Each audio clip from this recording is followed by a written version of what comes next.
Hello,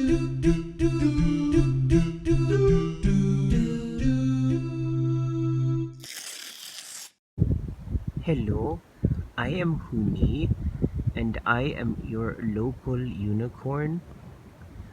Today I'm asking the question, why is Monday a holiday?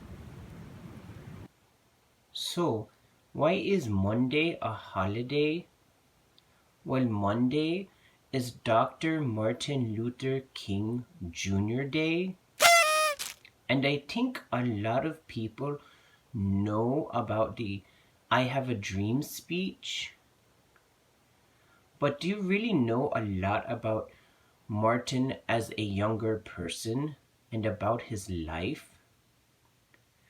Well, I know a little bit because I was told a story recently. So, like you, Martin Luther King Jr. was an amazing person.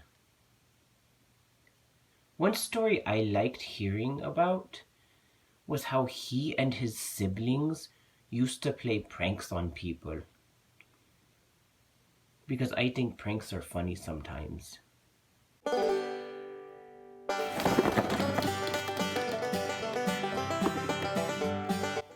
Well, this one time, they had this piano teacher, and they got really tired of practicing piano. And back then, when you made a mistake on something, they would not correct you gently, but they would do things like whack your knuckles. If you have knuckles, they would whack your knuckles with rulers and stuff. Well, Martin and his siblings were tired of this, so they played a prank on their piano teacher. What they did was they unscrewed the legs of the piano bench, so when he came and sat down, he fell over. Now, I don't recommend doing that because you don't want to hurt someone, but it just shows that he was a prankster among many other things. Well, here's a less silly story. So, like when he lived a long time ago for some of you, and not so long ago for others of you, people were considered in the United States either white or black. And you had to fit in one of those categories. They wanted you to be one or the other because they wanted to separate people out. So there wasn't really anything in between, which wasn't helpful or accurate. And Martin and his siblings were considered black people, but in their neighborhood they used to play with their friends, and some of their friends were considered white people, and their parents decided that it wasn't okay for their kids to play with black people. So what they did was they went over to Martin's house and told his parents that it wasn't okay for their kids to play with Martin and his siblings anymore. So when Martin's parents told them the news, they were very, very sad about it, understandably. And from then on, they were forbidden to play together by the parents. Martin knew that this wasn't fair to anyone, because at the time, people considered black had a lot more restrictions and fewer opportunities for the things they could do that they wanted to do. And the people considered white had more opportunities to do the things they wanted to do. But generally, they lost the much more valuable treasure of knowing and loving their brothers and sisters in this world. Here's something that I think demonstrates this a little well.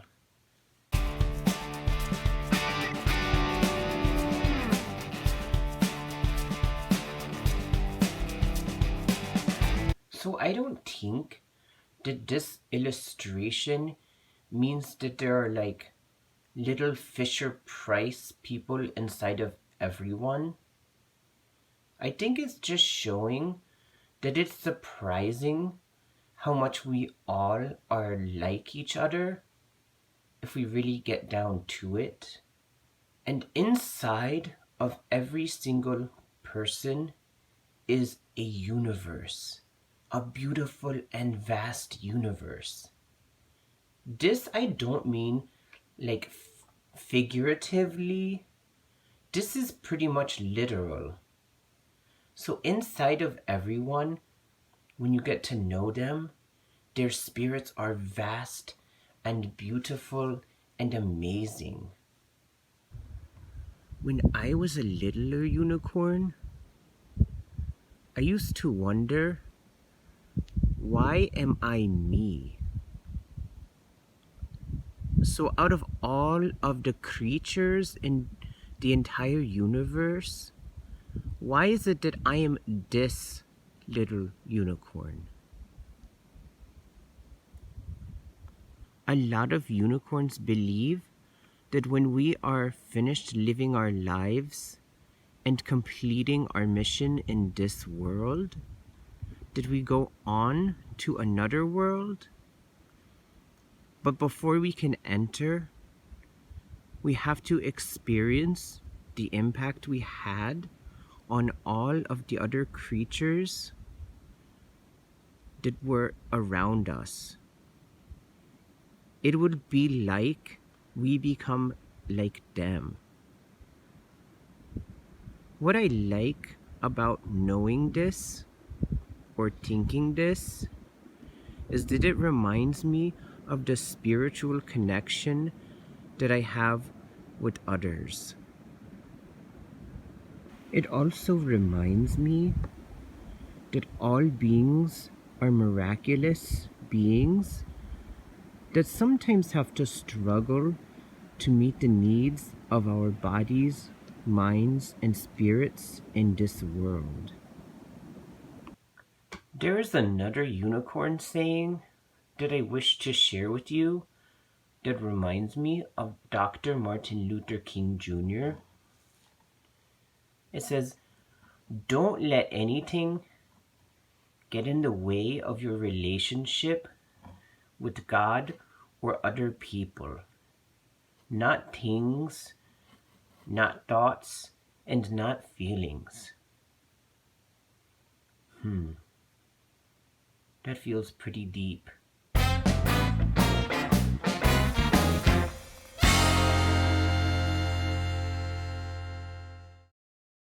This question comes from Andrea. It says, "Do nullicorns ever get their horn back?" So remember that a nullicorn is a unicorn that lost the privilege of having its horn, and so it loses it? And the answer is, well, yes and no. A nullicorn can kind of like get its horn back in spirit by reforming its ways, but it never grows an actual horn back, and it doesn't ever get the power of this magical horn again. But once it has made amends and is redeemed again, then its descendants can be unicorns again. Thank you for your question, Andrea. And if anybody else has any questions, please don't hesitate to put them.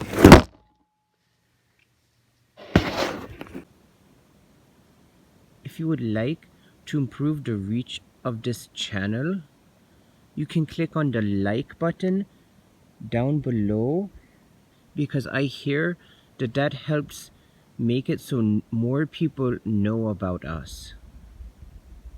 Thank you for watching.